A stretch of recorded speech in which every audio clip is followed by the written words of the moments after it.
ধরেন কালকে শনিবার আপনার অফিসে যাওয়ার কথা। সকালবেলা ঘুম থেকে উঠে আপনি দেখলেন যে আপনি বিশাল একটা পোকায় পরিণত হয়ে গেছেন। তখন সেই ক্ষেত্রে আপনার রিঅ্যাকশনটা কি কি হবে? এক্স্যাক্টলি এভাবেই ফ্রান্স কাফকার বিখ্যাত উপন্যাস মেটামরফোসিসের শুরুটা হয়।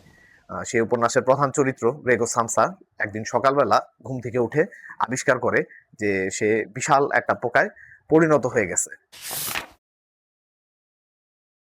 মেটামরফোসিস কিন্তু কোনো সায়েন্স ফিকশন গল্প না যে মানুষজন পোকায় পরিণত হয়ে যাচ্ছে বা এরকম কিছু।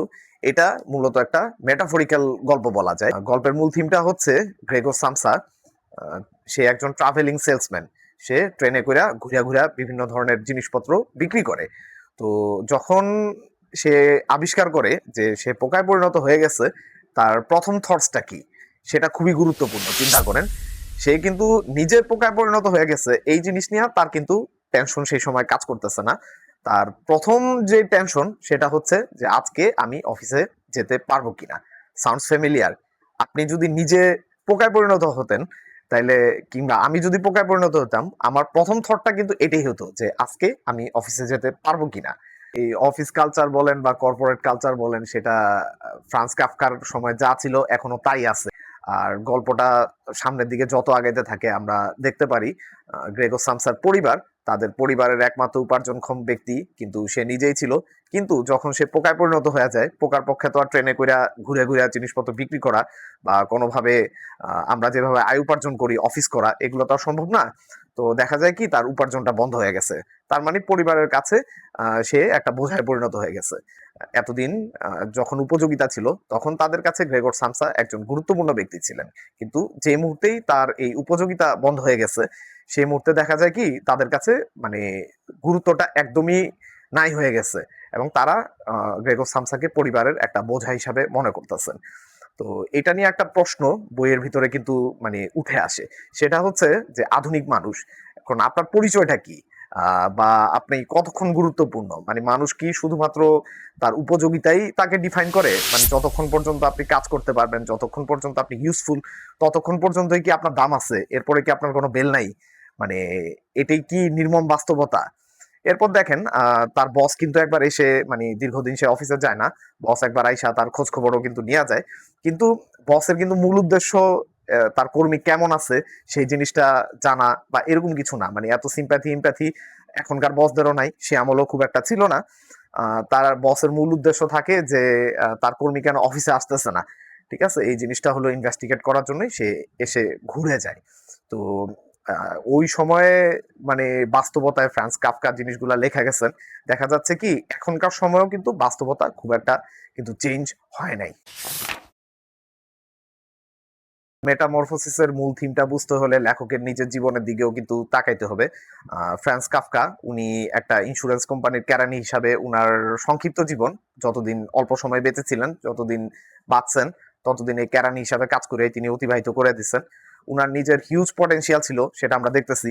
কারণ মরার পরে উনি কিন্তু খুব বিখ্যাত হয়ে গেছেন, যদিও জীবন দশায় কেউ উনাকে খুব একটা গুনতো না বা তার প্রতিভার যতটুকু মূল্যায়ন হওয়ার কথা ছিল সেই মূল্যায়নটুকু তার জীবন দশাতে কিন্তু হয় নাই। আর তিনি ছিলেন একজন ল গ্রাজুয়েট, তিনি ল নিয়ে পড়ালেখা করছেন, কিন্তু দিন শেষে উনি প্র্যাকটিস করে তেমন একটা জমাইতে পারেন নাই। শেষ পর্যন্ত এই ইন্স্যুরেন্স কোম্পানিতে তার ঠাঁই হয়। দেখা যায় তো কি তিনি সারাদিন হলো কাজ করে অফিসের শেষে তিনি বাসায় এসে তিনি লেখালেখি করতেন। গল্প উপন্যাস বা তার লাইফ নিয়ে যে রিয়েলাইজেশন আছে সেগুলা তিনি লেখা রাখতেন। দেখা যায় কি তার নিজের লেখাটাও একটা সময় উনার নিজের পছন্দ হতো না। এই জন্যই উনার ম্যাক্সিমাম যে কাজ আছে, ম্যাক্সিমাম কাজ কিন্তু ইনকমপ্লিট অবস্থায় রয়ে গেছে। এমনকি জানেন যে মরার আগে তিনি কিন্তু তার বন্ধু আছে একজন, তাকে বলছেন যে তুমি আমার কাজগুলা নিয়ে পড়ায় দাও। কিন্তু সেই বন্ধু সে আর কাজগুলো পড়ায় নাই, বরং সে কিন্তু চাইলে এটা নিজের নামেও চালাইতে পারতো, সেই কাজও সে করে নাই। সে করছে কি সেই কাজগুলো নিয়ে পাবলিশ করে দিছে। তো এই পাবলিশড হওয়ার কারণেই কিন্তু আজকে আমরা ফ্রান্স কাফকার কাজের সাথে পরিচিত বা ফ্রান্স কাফকাকে মানুষজন চিনে। তিনি বিশ্বের একজন বরেণ্য ঔপন্যাসিক। এখন ধরেন তার বন্ধু, এরকম বন্ধু পাওয়া কিন্তু মানে খুবই কপালের ব্যাপার সত্য কথা।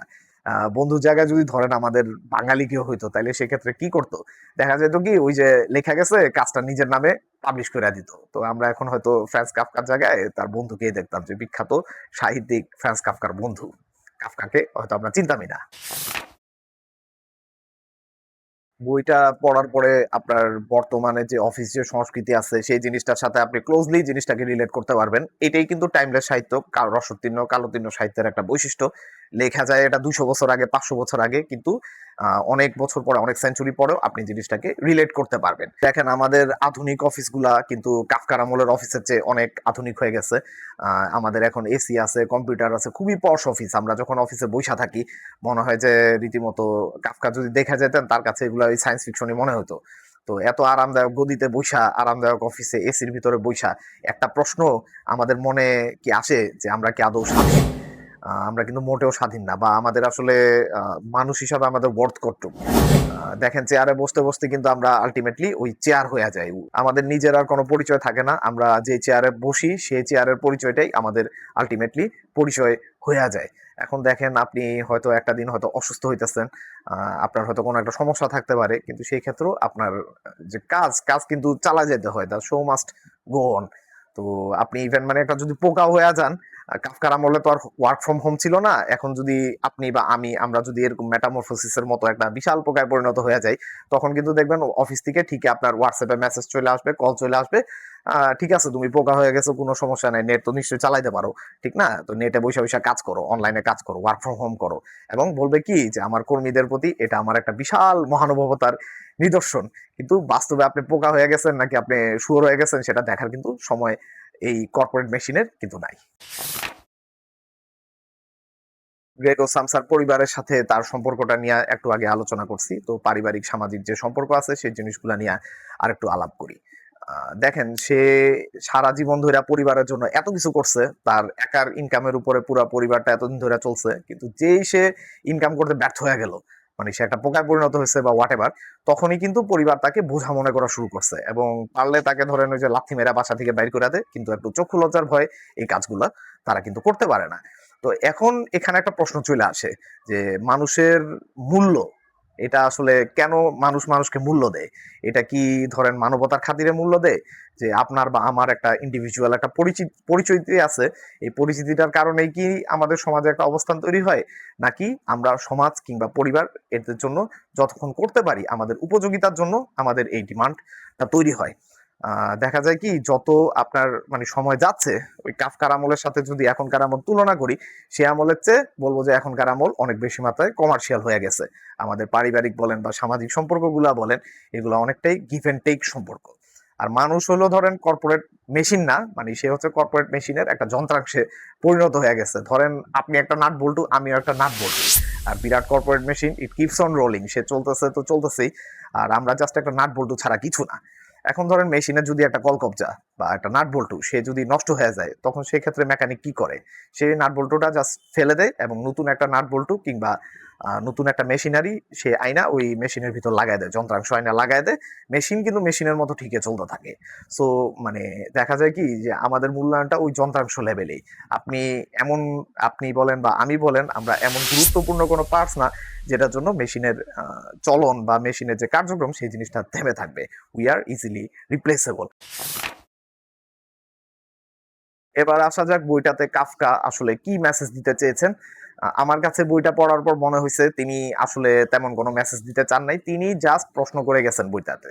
কয়েকটা প্রশ্ন, এটা সমাজের কাছে, এটা পাঠকের কাছে। 1 নম্বর প্রশ্নটা হচ্ছে যে মানুষের মূল্য সেটা কি শুধুমাত্র তার উপযোগিতা কিংবা তার উৎপাদন ক্ষমতার উপরে নির্ভর করে? বইটা বইরা যে কারো এটাই মনে হবে যে মানুষের উৎপাদন ক্ষমতার উপরেই কিন্তু তার আসলে মূল্যটা নির্ভর করে।